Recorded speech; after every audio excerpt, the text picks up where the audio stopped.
Peace. Let's talk about psychic vampirism.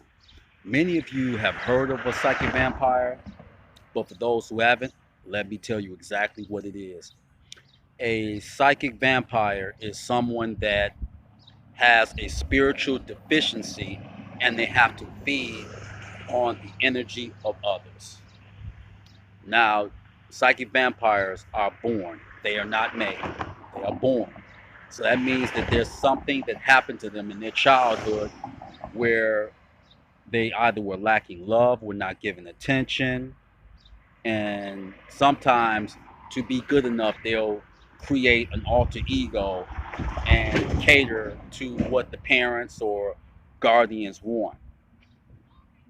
So, because of this spiritual deficiency, what will end up happening is that they have to feed on the energy, love, hate, pain. This acts as an aphrodisiac. Now, other than maybe a physical condition or an iron deficiency, this is how you can tell, especially if you deal with someone that is a manipulator or a narcissist. But this is how you can tell if you have been the victim of psychic vampirism. Chronic depression, where you talk to somebody and you feel tired or fatigued and then you become depressed. Those are sick. Headaches, migraines, lack of energy, lack of motivation.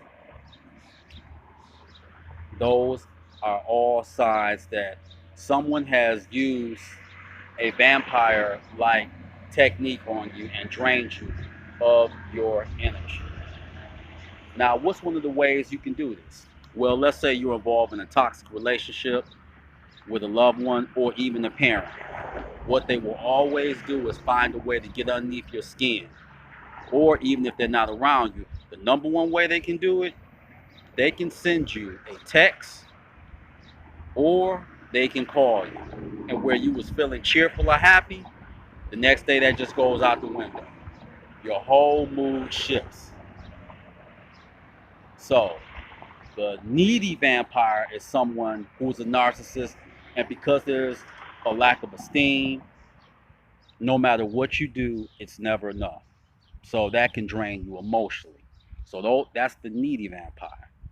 But this is the vampire that they don't talk about. As I said, these psychic vampires are born, they're not created. This vampire is what I call the vampire par excellence. In other words, they know magic, whether it be Palo Mayombe, voodoo, or even they have studied the Kalipoff. So they know how to use it. Now, how would they use it? Okay, very quickly, what someone can do is that they can visualize that they have tentacles.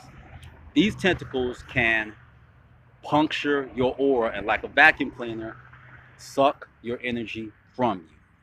Now, these vampires that do deal with magic, they have a us against them mentality. And they're not very hard to spot. They always want to do something to stand out and to show that they're not part of the crime. They're not part of the crowd. That's how they stand out. And they see other human beings, even those who deal with Wicca or are white magicians, they see them as sheep. So that's how you can spot them. As I stated in another video, there are ways that you can protect your aura. Number one, I tell people this all the time. If somebody is negative and they always have something to say negative about you, that weakens your aura. Get away from these type of people. And in another video, if you want to take back your energy, I will be teaching my Eye of Horus vampiric technique. But these are something, if you do feel that you're the victim of psychic vampirism, you will know by fatigue, depression, migraines, headaches, lack of motivation. And if you're dealing with a toxic person, what you must understand, a toxic person, someone who's melancholy, or someone that will emotionally blackmail you, these are vampires or psychic vampires that don't even know it. So do not be around them. Do not take their phone calls. Do not respond to their texts.